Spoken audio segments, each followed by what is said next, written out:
noite. Tudo bem? Desde já, obrigado pela presença de todos. A nossa noite é uma noite muito carinhosa, preparada por todos nós aqui do Conservatório, alunos e professores. E a gente intitula essa noite de Orquestra e Convidados.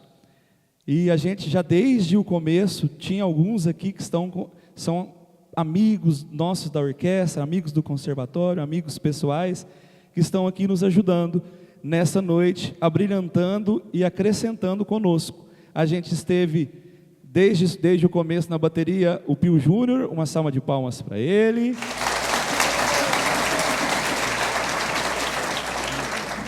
A gente estava também, o Abinader fez a primeira música, a Leíse fez a segunda e a terceira.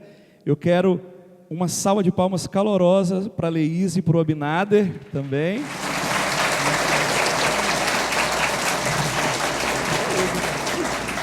E agora, dando início então, a gente vai aos pianos, Abinader Domingues.